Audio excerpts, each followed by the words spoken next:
কিছু কিছু আইডিয়া হচ্ছে যে ওর সঙ্গে ঠিক কি হতে পারে। দেখুন স্যার, আমাদের আরো একটা সাহায্যের খুব প্রয়োজন। এই আন্ডার কভার মিশনের সময় আপনাদের সঙ্গে আর কারা কারা ছিলেন তার সবার ইনফরমেশন চাই। আর আর অধিরাজ বাবুর ডিটেলস।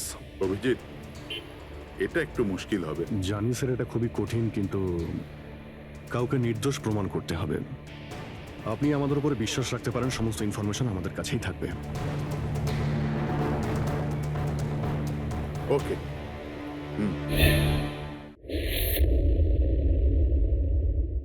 স্যার, আমি কিচ্ছু করিনি স্যার।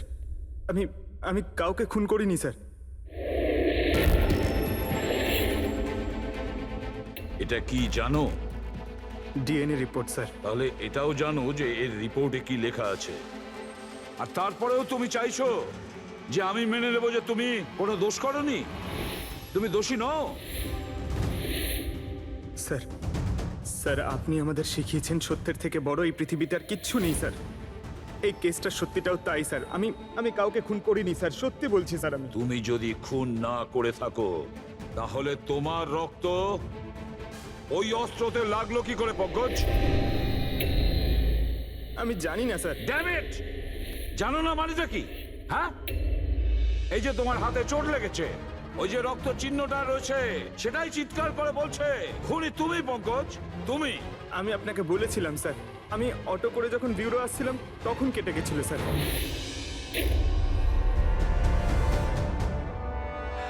স্যার, এটাও তো হতে পারে যে কেউ পঙ্কজকে ফাঁসানোর চেষ্টা করছে। পঙ্কজ, যে লোকটা তোমার হাত কেটেছিল, হয়তো সেই তোমার রক্তের স্যাম্পল নিয়ে গেছে ক্রাইম সিনে রাখার জন্য। স্যার না স্যার, স্যাম্পল ছিল না ওর কাছে। ও যখন আমার হাত কেটেছিল তখন সঙ্গে সঙ্গে রক্ত বেরোয়নি স্যার। ও চলে যাবার পর আমার রক্ত বেরিয়েছিল। ওর কাছে আমার স্যাম্পল থাকতেই পারে না স্যার। যদি তোমার রক্ত কেউ না নিয়ে থাকে তাহলে তোমার রক্ত ক্রাইম সিনে শুধু একটা কারণেই যেতে পারে পঙ্কজ, আর সেটা তখনই যখন তুমি ওখানে খুন করতে গিয়েছিলে। স্যার, এ তো অদ্ভুত ব্যাপার। স্যার, পঙ্কজ যদি মিথ্যে বলতো, আমাদের বিভ্রান্ত করতে চাইতো, তাহলে তো বলতেই পারতো যে ওর স্যাম্পল কেউ নিয়ে চলে গেছে, কিন্তু ও আমাদের সত্যি বলল। তাহলে ওর সত্যির কি কোনো দাম নেই স্যার? হ্যাঁ অভিজিৎ, সত্যির অনেক দাম আছে, কিন্তু আপাতত এই কেসের একটাই সত্যি, এই খুনের একজনই সাসপেক্ট, আর সে হলো পঙ্কজ।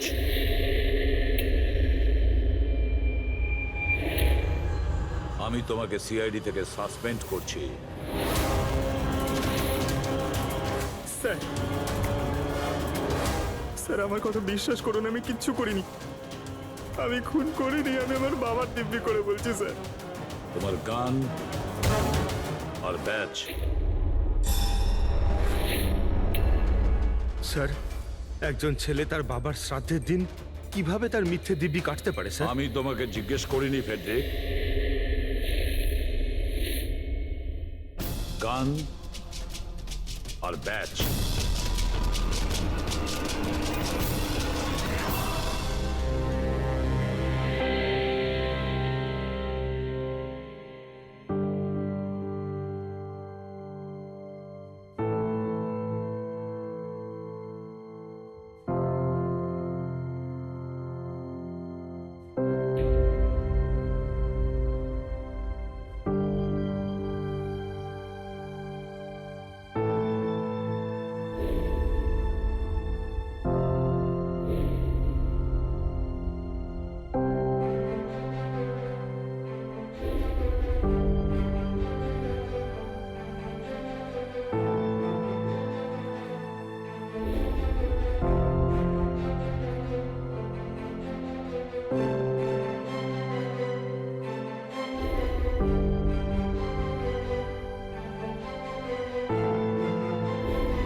এটা অন্যায় হচ্ছে,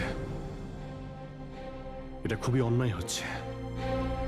নো অফেন্স স্যার, কিন্তু আপনি আপনি সবসময় আমাদের উপরে এইভাবে সন্দেহ করতে পারেন না স্যার। এটা তুমি কি বলছো অভিজিৎ? কি ভুল বললাম আমি? যখনই কোনো সিআইডি অফিসারকে মিথ্যে ব্লেম দেওয়া হয়েছে, আপনি আমাদের উপর কখনোই ভরসা করেন না। এটা তুমি কি বলছো অভিজিৎ? আমি তোমার কাছে এটা আশা করিনি। স্যার, আমাদেরও আপনার কাছে কিছু আশা থাকে স্যার। আপনার একটা ইশারায় আমরা যে কোনো মুহূর্তে জীবন দিতে প্রস্তুত থাকি। তাহলে এটুকু আশাও কি অন্যায় যে আপনি খারাপ সময় আমাদের পাশে থাকবেন, আমাদের আপনি সহযোগিতা করবেন? তোমাদের আমি সহযোগিতা করি না? সত্যিটা জানার চেষ্টা করিনি? সত্যিটা জানার চেষ্টা করে অনেকবার আপনি আমাদের আত্মসম্মানে আঘাত করেছেন স্যার। আমাদের দায়িত্ব আর কর্তব্যকে আপনি সন্দেহ করেছেন। যখন আমাকে মিথ্যে অপবাদ দেওয়া হয়েছিল, আপনি আমার উপরে ভরসা করেননি স্যার। আর যতক্ষণ পর্যন্ত অভিজিৎ নিজেকে নির্দোষ প্রমাণিত করছে, ওকে জেলেই থাকতে হবে। যখন দয়াকে মিথ্যে অপবাদ দেওয়া হয়, তখন ওকেও আপনি ভরসা করেননি স্যার। কিন্তু হয়তো আপনি একটা কথা ভুলে গেছেন, একবার আপনাকেও এরকম মিথ্যে অপবাদ দেওয়া হয়েছিল স্যার।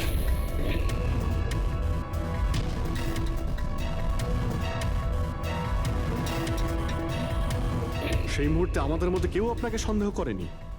আমরা শক্ত দেওয়াল হয়ে আপনার সামনে দাঁড়িয়েছিলাম স্যার, যাতে আপনাকে কেউ ক্ষতি করতে না পারে। তাহলে আমাদের খারাপ সময় কি আপনি আমাদের পাশে দাঁড়াতে পারেন না? অভিজিৎ কোনো অপরাধীর থেকেও বিপজ্জনক একজন ইমোশনাল সিআইডি অফিসার। তুমি ইমোশনাল হয়ে যাচ্ছ অভিজিৎ। আমি তোমাকে এই কেস থেকে সরিয়ে দিলাম।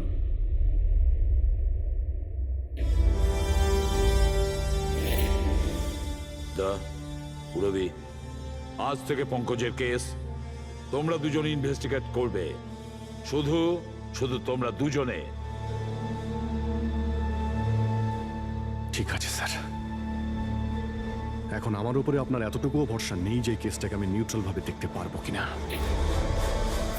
এত বছর ডিউটির পর এরকম মেডেল তো ভাগ্যবানেরাই পায়। Thank you sir.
নিজের পিঠ আমার দিকে করে দাঁড়িয়ে পড়ো।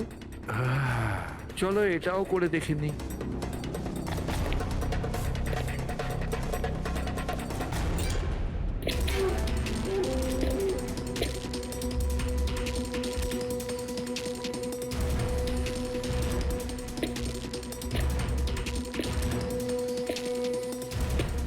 আপনি এসে গেছেন স্যার। আমি আপনার জন্য অপেক্ষা করছিলাম। ওইখানে আপনার ফাইলটা আছে, ওখানে পুরো ফাইন্যান্সিয়াল প্ল্যান পড়ে আছে এবং আমার স্থির বিশ্বাস যে আপনার খুব পছন্দ হবে।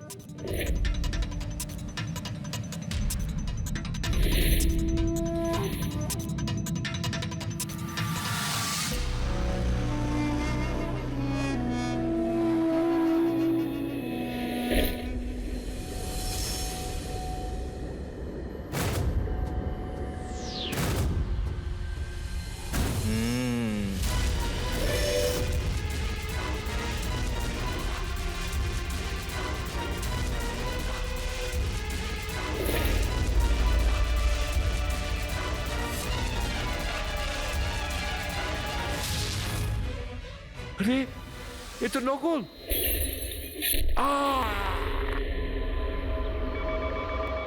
Hello, ACP Pradyuman here. What?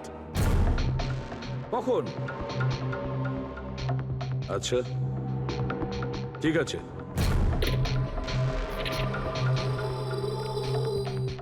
তা অভিজিৎ, বিক্রম বিজয় খুন হয়েছে।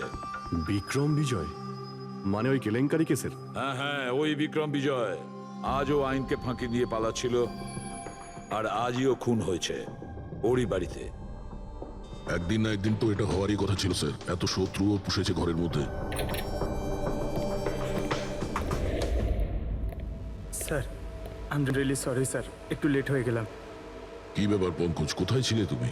স্যার আসলে বাবার শ্রাদ্ধ ছিল আজ, তাই মন্দিরে গেছিলাম পুজো দিতে। ঠিক আছে, আর এটা হাতে কি হয়েছে? আরে স্যার আসতে গিয়ে লেগে গেল, তেমন কিছু না, খুব বেশি লাগেনি স্যার। ঠিক আছে, তৈরি হয়ে নাও, একটা মার্ডার কেস এসেছে। আর শোনো,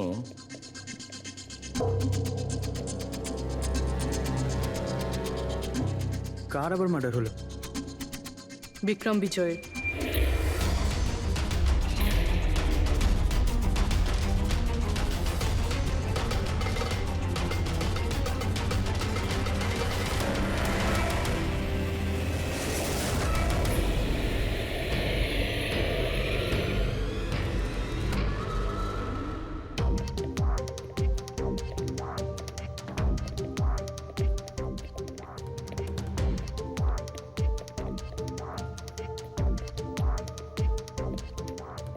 সিআইডি? হ্যাঁ, স্যার আমি গোপাল, বিক্রম স্যারের ম্যানেজার। এই তিনজন কারা? এ মোহিত, বিশাল আর ও হলো রাঘব, এরা স্যারের সিকিউরিটি গার্ডস। ও, আর ইনি? ইনি বিক্রম স্যারের ওয়াইফ মধু ম্যাডাম, আর বাকিরা সব স্টাফ। বডি কোথায়? স্যার বডি ভেতরে আছে। এই ঘাড়ে আঘাত করেছে আর পেট আর বুকেও মেরেছে। খুনি এটা শিওর হতে চেয়েছিল যে কোনোভাবেই যেন এ বেঁচে না যায়।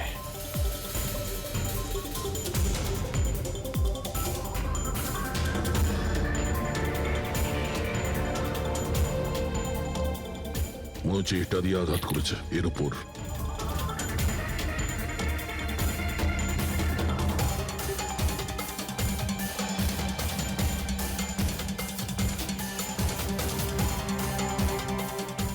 বিক্রমের ফোনে শেষ মেসেজটা কোনো আননোন নাম্বার থেকে এসেছিল। নিজের পিঠ আমার দিকে করে দাঁড়াও।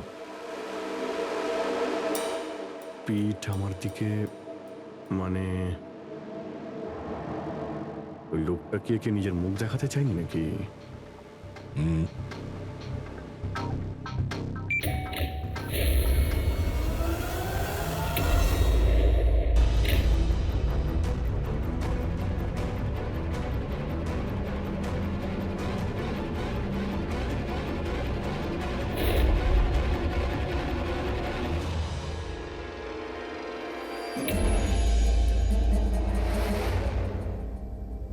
এই দেখুন স্যার, ফুলদানি থেকে আমি কি পেয়েছি, audio recording device. Audio recording device মানে এই রুমের মধ্যে যা কথাবার্তা হচ্ছিল সেটা কেউ শুনছিল। স্যার ওর আমি নাম তো জানি না, কিন্তু ও যেভাবে প্রস্তুতি নিচ্ছিল ওটা দেখে তো মনে হচ্ছিল যেন ওনার কোনো বিশেষ ক্লায়েন্ট হবে, আর উনি বিক্রমের সাথে দেখা করতে চাইছিলেন। এই ক্লায়েন্ট বিক্রমের কন্ট্যাক্ট এলো কি করে? স্যার আমার জন্যে ও আগে আমাকে কন্ট্যাক্ট করেছিল। ও বিক্রম স্যারের পুরো ইতিহাস ভালো করে জানতো, আর বিক্রম স্যার ওর এই হোমওয়ার্কে খুব ইমপ্রেসড হয়েছিল, আর উনি আমাকে মিটিং ফিক্স করতে বলেছিলেন। আপনি ওর সঙ্গে আগে দেখা করেছিলেন? না স্যার, ওই ফোন করেছিল, আর সেটাও প্রাইভেট নাম্বার থেকে।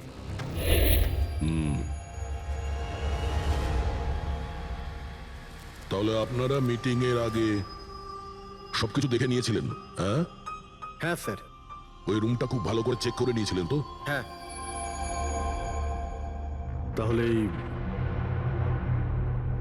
অডিওর রেকর্ডিং ডিভাইস এটা রুমের মধ্যে এলো কি করে? স্যার এটা কোথায় ছিল? ফ্লাওয়ার পটের মধ্যে। ফ্লাওয়ার পটে? ওটা তো তুই চেক করেছিলিস না মোহিত? আমি চেক করেছিলাম স্যার, কিন্তু আমি এটা ফ্লাওয়ার পটে দেখতে পাইনি। দেখতে পাননি? আগে না। আচ্ছা, কিভাবে তুমি দেখলে না? ব্যুরো চলো, ওখানে সবাই খুব ভালোভাবে দেখতে পায়।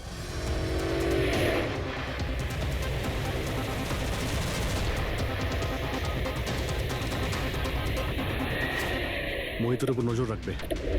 গুলি চালাবে না। কৈলাস স্যার, আপনি? কে ইনি? ইনি সিবিআই অফিসার কৈলাস বাবু। কেমন আছেন স্যার? দারুণ। কি ব্যাপার স্যার, হঠাৎ করে আপনি আমাদের রাস্তা আটকে দিলেন? অভিজিৎ আমার ওই লোকটাকে চাই যে তোমাদের সিআইডির গাড়িতে বসে আছে। মোহিত? ও ও আমাদের অপরাধী স্যার, ওকে আমরা ব্যুরোতে নিয়ে যাচ্ছি ইন্টারোগেট করার না জন্য। অভিজিৎ, ও অপরাধী নয়, ও একজন সিবিআই অফিসার। কি বলছেন আপনি? এই মোহিত সিবিআই অফিসার? কিন্তু স্যার, এ তো ওই বিক্রমের ওখানে গার্ডের চাকরি করছিল। দেখাবার জন্য, সত্যিটাকে লুকোবার জন্য। কিরকম সত্যি স্যার? মোহিত একজন আন্ডার কভার। ও আমার কথাতেই ওখানে ডিউটি করছিল, আর আমার কথাতেই ও বিক্রমের ওখানে রেকর্ডিং ডিভাইসটা লাগিয়েছিল। আর এই কারণে কিছুই বলতে হচ্ছিল না। আন্ডার কভার মরে যাবে, কিন্তু প্রোটোকল ভাঙবে না। না ঠিক আছে স্যার, ওই অ্যাকচুয়ালি কিছু জিজ্ঞাসাবাদ তো করতেই হবে, খুনের ব্যাপার তো, জাস্ট জেনারেল জিজ্ঞাসাবাদ। আর আমরা ওই অডিও রেকর্ডিংটা পেতে পারি স্যার? আমরা জানতে চাই যে খুনি আর বিক্রমের মধ্যে কি কথা হয়েছে। আপনি এসে গেছেন স্যার, আমি আপনার জন্য অপেক্ষা করছিলাম। ওইখানে আপনার ফাইলটা আছে, ওখানে পুরো ফাইন্যান্সিয়াল প্ল্যান পড়ে আছে এবং আমার স্থির বিশ্বাস যে আপনার খুব পছন্দ হবে। এটা নকল। আরে, মনে হচ্ছে এই বিক্রম বিজয় খুনিকে চেনে, সেই কারণে খুনি ওকে নিজের মুখ দেখতেই দেয়নি। আর যখন বিক্রম জানতে পারে যে যে টাকাগুলোকে দেওয়া হয়েছে সেগুলো নকল, তখন সে বিক্রমকে খুন করে আর ব্যাগ নিয়ে চলে যায়। একটা কাজ করি আমরা, এই মোহিতকে, আন্ডার কভার পুলিশকে কিছু জিজ্ঞাসাবাদ করি। আই এম সরি স্যার, এই কেসটা এখনো বন্ধ হয়নি। এই জন্য আমি যদি আপনাদের এর থেকে যদি কিছু বেশি বলি তাহলে প্রোটোকল ভাঙা হবে, হুইচ আই ডোন্ট ওয়ান্ট। দেখো মোহিত, আমি তোমার প্রোটোকলকে রেসপেক্ট করি। এমন তো কিছু পেয়েছো তোমার ইনভেস্টিগেশন চলাকালীন যেটা হয়তো তোমার প্রোটোকলের মধ্যে পড়ে না, আর সেই জন্য তুমি আমাদের কিছু বলতে পারো। কিছু তো একটা বলবে যে সূত্র ধরে আমরা খুনি পর্যন্ত পৌঁছতে পারি। আমি আপনাদের শুধু এটা বলতে পারি যে গত কয়েক বছর ধরে সিবিআই এই বিক্রমের পিছনে পড়েছিল।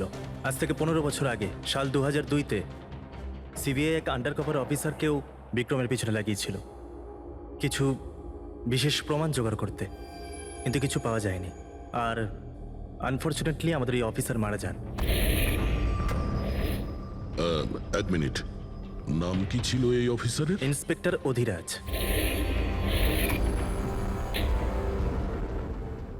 ইন্সপেক্টর অধিরাজ?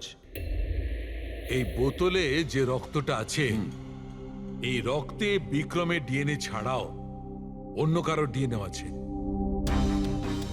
বিক্রমের ডিএনএ ছাড়াও অন্য কারো ডিএনএ আছে?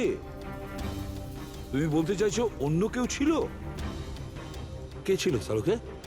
ক্রিমিনাল ডাটাবেসের সঙ্গে কম্পেয়ার করে দেখেছিলে, ম্যাচ করে দেখেছিলে তুমি? তার দরকার পড়েনি। প্রয়োজন ছিল না কি বলছো সালুকে? সেটা কার ডিএনএ? ওই ডিএনএ হ্যাঁ, পঙ্কজের। হোয়াট?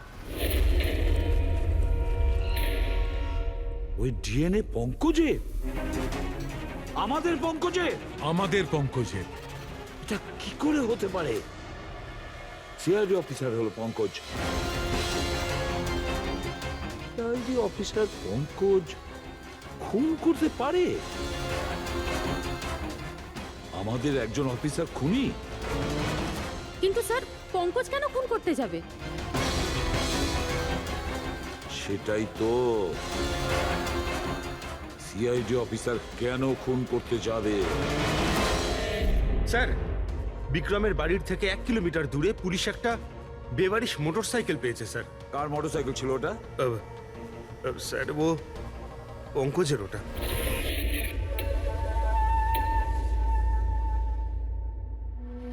ভাবছিলাম তাই।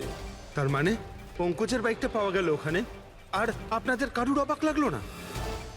ফ্রেডি, বিক্রম বিজয় যে মারা গেছে আজ 15 বছর আগে, অধিরাজ বাবু পঙ্কজের বাবা একটা আন্ডার কভার কপ বডিগার্ড সেজে বিক্রম বিজয়ের বিরুদ্ধে প্রমাণ জোগাড় করছিল, আর সেই কারণে ও মারাও গেছে। তার মানে স্যার পঙ্কজ এটা ভাবে যে পঙ্কজের বাবার মৃত্যুর পিছনে এই বিক্রম বিজয়ের হাত রয়েছে, আর এই জন্য ও ওর বাবার মৃত্যুর প্রতিশোধ নেবার জন্য।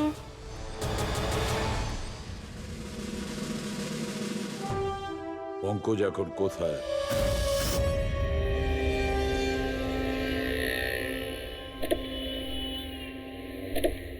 আরে স্যার, আপনারা? আরে এই প্রশ্নটাই তো আমরা তোমাকে জিজ্ঞেস করছি। তুমি এখানে কি করছো? তুমি তো অসুস্থ ছিলে। আরে স্যার, বাইক চুরি হয়ে গেছিল আমার। এই সামনে থানাতেই রিপোর্ট লেখাতে এসেছিলাম। এই দেখুন। আমরা জানি তোমার বাইকটা কোথায়। আপনারা কি করে জানলেন স্যার? তোমার বাইক বিক্রম বিজয়ের বাড়ির কাছে পেয়েছি। সেই বিক্রম বিজয় যে তোমার বাবার খুনি। যখন বিউরোতে এসিপি স্যার বলল যে বিক্রম বিজয়ের খুন হয়েছে, তখন তুমি জানতে না ওই বিক্রম বিজয়? হ্যাঁ স্যার। আরে তাহলে তুমি বিউরোতে কেন বললে না? তোমার বলা উচিত ছিল যে বিক্রম বিজয়ই তোমার বাবার খুনি। স্যার, বাবার শ্রাদ্ধ ছিল স্যার। মন্দির থেকে বিউরো আসছিলাম, ওনার ব্যাপারেই ভাবছিলাম, আর কিছু খেয়াল ছিল না স্যার। একদম কিছু মাথায় আসছিল না, বুঝতেই পারছিলাম না কি করব। আর এই যে তোমার হাতটা কাটা, এক্স্যাক্টলি কি হয়েছিল? স্যার, এটা তো মন্দির থেকে যখন আমি অটোতে ফিরছিলাম।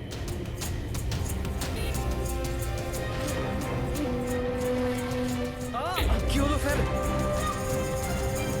তাহলে একজন অচেনা লোক আঘাত করে চলে গেল, হ্যাঁ? এমনি অকারণে? স্যার আমি জানি বিশ্বাস করাটা একটু কঠিন, কিন্তু এটাই সত্যি। আচ্ছা পঙ্কজ, তুমি সবসময় তো বাইকে করে বিউরোতে আসতে, হঠাৎ তুমি অটো করে কেন এলে? হঠাৎ করে না স্যার, আমার বাইক তো দুদিন ধরে খারাপ হয়ে রয়েছে। তাহলে তোমার খারাপ হয়ে যাওয়া বাইকটাকেও নিয়ে গেল, সে ওটাকে রিপেয়ার করলো, আর ঠিক হয়ে যাওয়ার পর ওটাকে একটা ফাঁকা জায়গায় ফেলে দিয়ে এলো, তাও কাকতালীয় ভাবে এমন একজনের বাড়িতে ফেলে দিয়ে এলো যার আজই খুন হয়েছে, আর যে তোমার বাবার খুনিও। স্যার, আপনারা আমাকে সন্দেহ করছেন? আপনাদের মনে হচ্ছে ওই বিক্রম বিজয়কে আমি মেরেছি?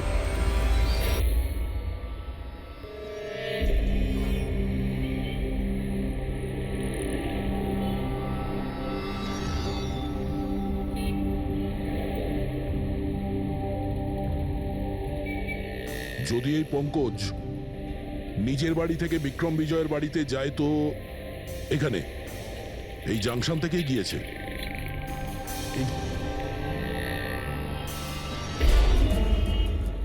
স্যার, সিগন্যালে সিসিটিভি ক্যামেরা রয়েছে।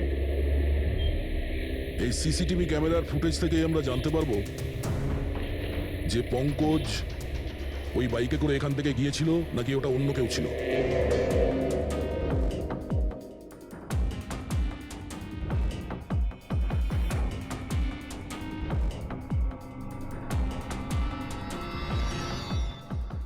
এক মিনিট রিওয়াইন্ড করো, পজ করো। স্যার এই দেখুন, একে পঙ্কজের মতনই দেখতে লাগছে না? বাইকের নাম্বার হলো XYA 4784। স্যার, পঙ্কজের বাইকের নাম্বারও এটাই। পুরবি, এই পঙ্কজ এতটা তো ভুল করবে না যে একটা অপরাধ করতে যাওয়ার আগে রাস্তায় আর একটা অপরাধ করবে, সিগন্যাল ভাঙা। নিশ্চয়ই কেউ আছে যে পঙ্কজকে ফাঁসাতে চাইছে, আর সেই কারণে ও সিগন্যালটা ভেঙেছে, যাতে আমাদের যে সন্দেহটা আছে পঙ্কজের উপর ওটা আরো মজবুত হয়। কিন্তু স্যার, পঙ্কজকে কে ফাঁসাতে চাইবে? হতে পারে ওর কোনো পুরনো শত্রু। স্যার, আমার এমন কোনো পুরনো শত্রু নেই যে আমাকে ফাঁসানোর জন্য এরকম কিছু করবে স্যার। পঙ্কজ খুব ভালোভাবে চিন্তা করো, কেউ তো হবে। না স্যার। যদি তোমার কোনো শত্রু না থেকে থাকে, তাহলে এই খুন তুমিই করেছো। তুমি নিজের বাবার মৃত্যুর প্রতিশোধ নিয়েছো তুমি, আর সেটাও ওনার মৃত্যুবার্ষিকীতে। স্যার, আমার প্রতিশোধ নেবার কোনো মেন্টালিটি নেই স্যার। আমি খুনি না স্যার, আমি একজন সিআইডি অফিসার। যতদূর বাবার কথা স্যার, আমি তো ওনাকে ভালো করে দেখিও নি। স্যার আমার তো এমন কিছু মনেও নেই যে উনি আমাদের সঙ্গে কখনো টাইম স্পেন্ড করেছেন বা আনন্দ করেছেন। স্যার উনি হয়তো কখনো ভাবতেনও না যে ওনার একটা ছেলে আছে যার ওনাকে প্রয়োজন। তার মানে হলো তোমার বাবার সঙ্গে তোমার সম্পর্ক ভালো ছিল না? স্যার উনি একজন আন্ডারকভার কপ ছিলেন, বেশিরভাগই নিজের কাজেই ব্যস্ত থাকতেন। বাড়ি, সংসার, সন্তান, পরিজন সেসব নিয়ে উনি কোনোদিন মাথায় ঘামাননি। আমাকে শুধু আমার মাই মানুষ করেছেন স্যার। কিন্তু তাও বলছি পঙ্কজ, তোমার নিজের বাবার সাথে কোনো না কোনো স্মৃতি তো জড়িয়ে থাকবে না? কিছু মনে আছে? শুধু স্যার এইটুকুই মনে আছে আমার স্যার, আমাকে উনি মেলায় ঘুরতে নিয়ে যেতেন, কিন্তু মেলায় নিয়ে যাওয়ার আগে উনি আমাকে হসপিটালে নিয়ে যেতেন প্রতিবার। কি? হসপিটালে? ওটা কেন? হয়তো ছোটবেলায় আমি খুব অসুস্থ থাকতাম, আর উনি হসপিটালে নিয়ে যেতেন, আর আমার খুব ব্যথা লাগতো স্যার। যন্ত্রণা? পঙ্কজ, কোথায় যন্ত্রণা হতো? স্যার পিঠে, এখানে স্যার। পিঠে? পঙ্কজ, ডাক্তার পিঠে কি করতো? না স্যার, তেমন কিছু মনে পড়ছে না স্যার। মনে করো পঙ্কজ, মনে করো কি করতো? তোমার পিঠে ইঞ্জেকশন দিত বা পিঠের থেকে রক্ত বার করতো? কি করতো মনে করো? Sir sir sir drill machine দিয়ে কিছু করতো হসপিটালে। কি বলে, ড্রিল মেশিন দিয়ে? আর তারপরে তোমার পিঠে যন্ত্রণা হতো? খুব ব্যথা করতো স্যার, আমি তো এক সপ্তাহ ঠিক করে বসতে পারতাম না। আর তারপর বাড়ি যাবার পর তোমার ঘুম পেত, অদ্ভুত কিছু মনে হতো, মাথা ঘুরতো? হ্যাঁ স্যার। স্যার মেলায় যখন আমি ঘুরতে যেতাম তখন ঘোরের মধ্যে থাকতাম স্যার, সারাক্ষণ মাথাটা ঝিমঝিম করতো আর ঘুরতো স্যার। কিন্তু স্যার এই কথাটার কেসটার সাথে কি সম্পর্ক? সম্পর্ক আছে বস। আমার মনে হচ্ছে এর বাবা এর খুব কম বয়সে এর বোন ম্যারো ডোনেট করে দিয়েছিল। কিন্তু স্যার বাচ্চাদের বোন ম্যারো ডোনেট করা তো বেআইনি কাজ। বেআইনি কাজ, কিন্তু আমার মনে হচ্ছে বস টাকার জন্য বা যে কোনো কারণেই হোক ওই ডক্টর এর বাবার জন্য এই সমস্ত করেছে।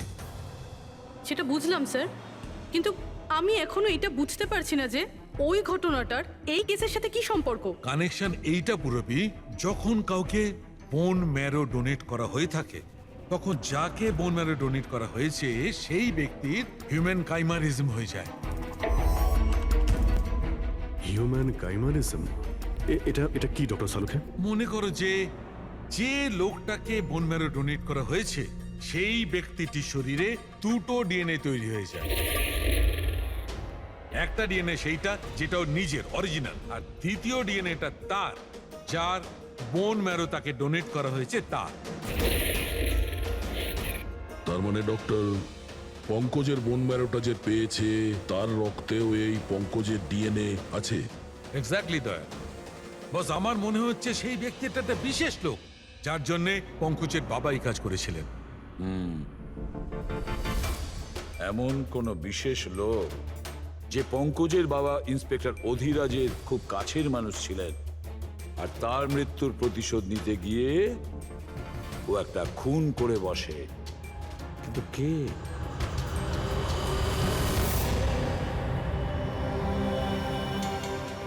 দয়া। Hi sir. Hello Abhijit. Hi Daya, কেমন হ্যালো, আছো? গুড। সরি আপনাকে এরকম একটা জায়গাতে ডেকে আনতে হলো।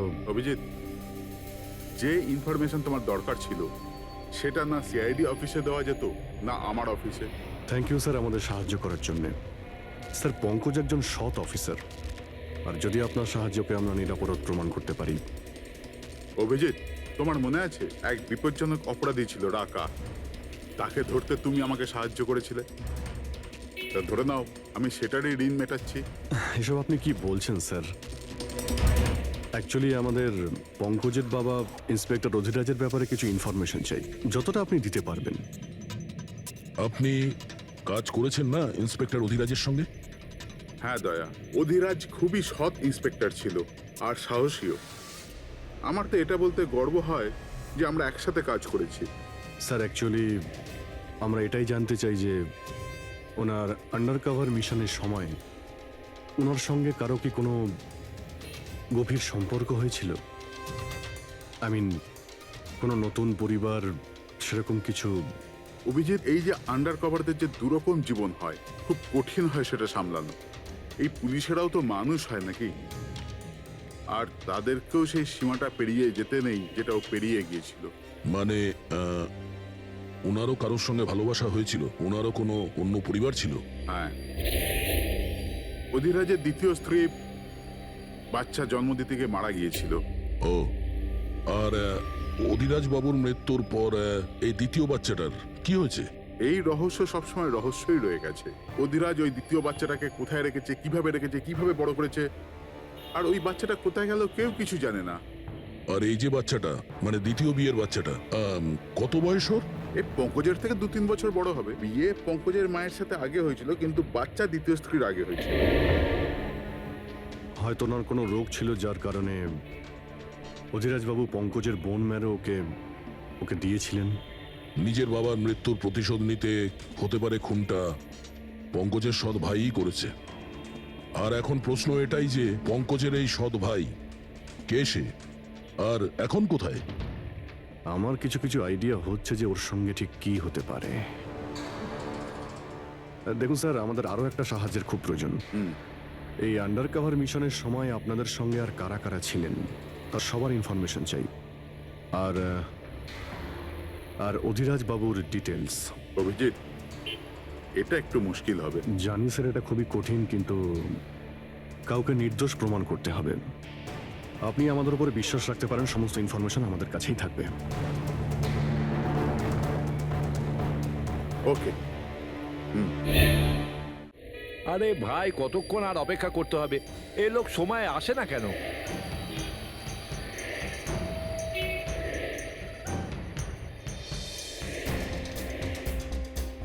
আরে ভাই, আধ ঘন্টা ধরে অপেক্ষা করছি। আজই আমার পুরো টাকা চাই।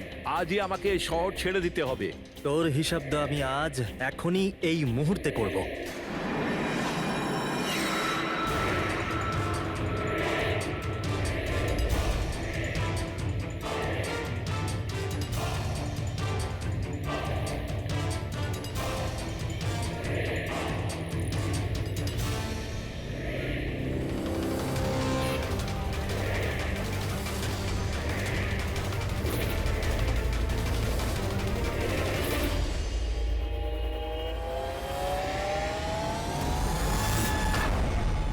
তোর অ্যাকাউন্ট সিআইডি বন্ধ করবে।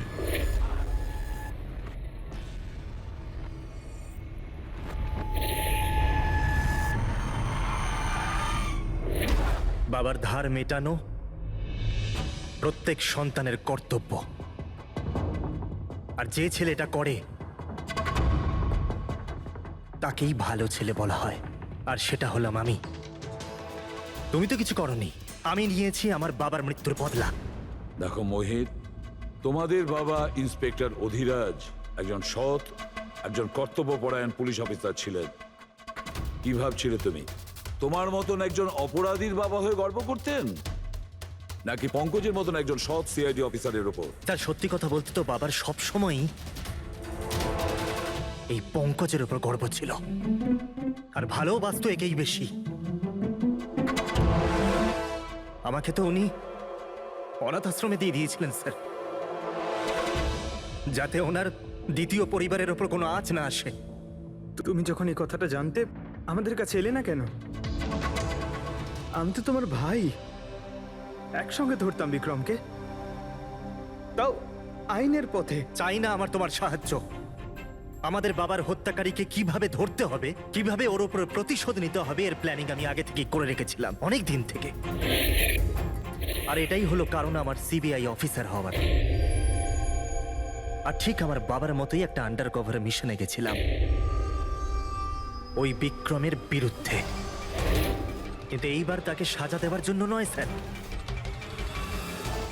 বরং ওকে শেষ করার জন্য। একজন সিবিআই অফিসার হয়েও তুমি অপরাধ করেছো। তোমাদের মতো অফিসারের জন্যই সবাই আইনের উপরে ভরসা করতে পারে না। এই কাজে কেতন তোমাকে সাহায্য করেছিল না? হ্যাঁ স্যার, কেতনও আমার বাবার সাথে কাজ করত।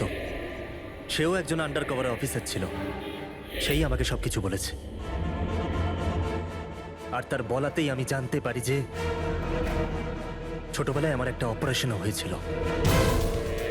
আর যখন তুমি জানতে পারলে যে তোমার রক্তে দুটো ডিএনএ আছে, একটা তোমার আর একটা আমার, তুমি খুন করে আমাকেই ফাঁসিয়ে দিলে। হ্যাঁ, আর এই জন্য আমার রক্ত বার করে আমি ওই অস্ত্রের ওপরে ছড়িয়ে দিয়েছিলাম। আর তারপর তোমার হাত কেটেছিলাম, যাতে এক তীরে দুই পাখি মরে। আমার দুই শত্রু, আমার বাবার হত্যাকারী ওই Vikram. Hello Kailash sir. Sir, আমি বিক্রমের রুমেতে অডিও ডিভাইস লাগিয়ে দিয়েছি।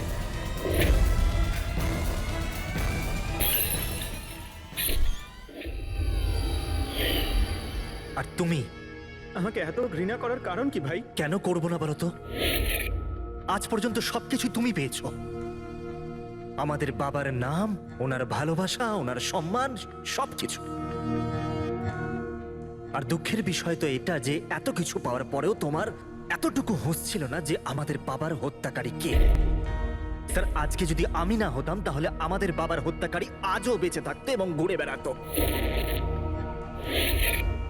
আর তুমি কি পেলে মোহিত? জেল?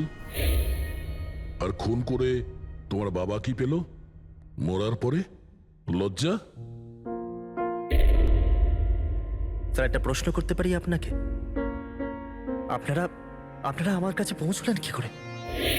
কারণ আমি এতটুকুও ভুল করিনি সমস্ত প্রমাণ পঙ্কজের বিরুদ্ধে করতে। সেটা তো আমরা জানতাম যে পঙ্কজ এ কাজ কোনোদিন করতে পারে না। আর বাকি রইল তোমার অবধি পৌঁছানোর।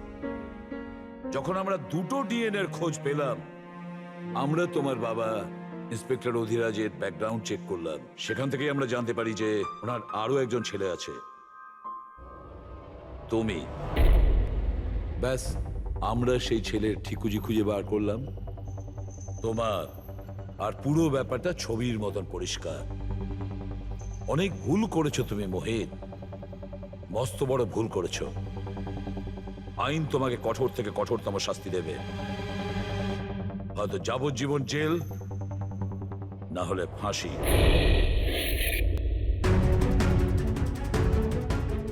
ফ্রেডরিক,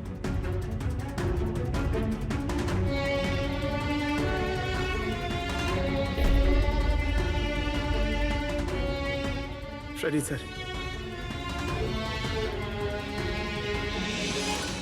আমি জানি তোমার মনে শুধু আমার প্রতি ঘৃণাই আছে, কিন্তু আমি সত্যি জানতাম না আমার কোনো ভাই আছে।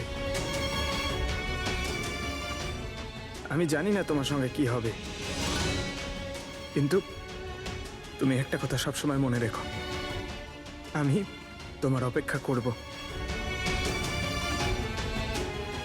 I'll wait for you, brother.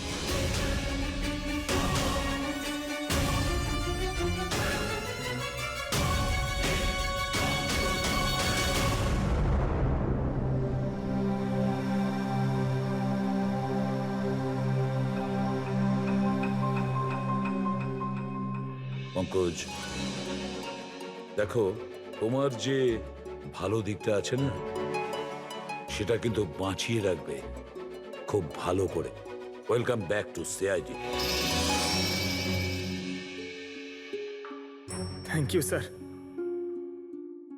Sir, I am sorry sir, আপনি ঠিকই বলছিলেন।